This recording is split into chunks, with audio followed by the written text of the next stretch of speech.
Hello सर्वांना. आज मंगलच्या किचनमध्ये बनणार आहे हळीवची खीर. त्यासाठी आपण घेतलेले आहेत 2 चमचे हळीव. आपल्याला हे हळीव त्या ठिकाणी भिजून घ्यायचे आहेत पाण्यामध्ये.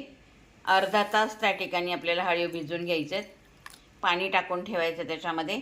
आणि त्याचबरोबर आपण हा खजूर घेतलेला आहे, त्याच्यातही आपल्याला थोडंसं पाणी टाकायचं आहे आणि आपल्याला हे भिजू द्यायचं आहे. मग आपण करणार आहोत हळीवची खीर. खीर बनवण्यासाठी आता आपले हे अर्धा तास हळीव भिजून तयार झालेले आहेत. असं जेलीसारखं त्याचा फॉर्म तयार झाला आहे. त्याचबरोबर मगाशी मी जे खजूर भिजवले होते, आपण साखर वापरणार नाही आहोत. आपण अगदी मधुमेहीसुद्धा हे खाऊ शकतील असं एकदम तर नॅचरल असं बनवणार आहे आणि हेल्दी बनवणार आहे. त्याचबरोबर हे आहे बदामाचे काप करून घेतलेत आपण घेतलेत पिस्त्याचे काप, आपण घेतले केशर, आपण घेतली विलायची पावडर आणि आपण घेतले थोडेसे मनुका आणि हे केशरयुक्त दूध. आता हे सगळं इन्ग्रेडियंट आपण खिरीसाठी तयार केले आणि आपण ठेवणार आहोत आता त्यासाठी पॅन. आपण आज बनवत आहोत हळीवची खीर. त्यासाठी आपण पॅनमध्ये घेणार आहोत 1 चमचा तूप. तूप थोडंसं चांगलं गरम झालं की त्यामध्ये आपण थोडेसे ड्रायफ्रूट फ्राय करून घेणार आहोत, जेणेकरून ते आपल्याला याच्यामध्ये क्रंची वाटतील.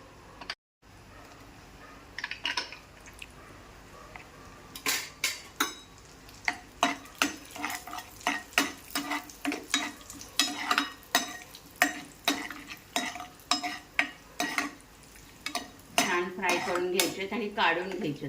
यामध्ये ऑफ करू शकतो. त्याच पॅनमध्ये आपण घेणार आहोत दूध. केशरयुक्त दूध आपण घ्यायचं, ते व्यवस्थित गरम करून घ्यायचं आहे.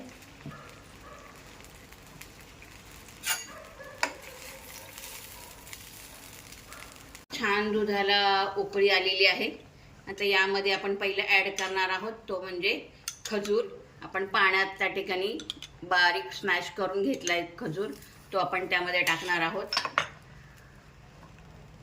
आणि मग त्यानंतर आपण टाकणार आहोत त्यामध्ये हळीव.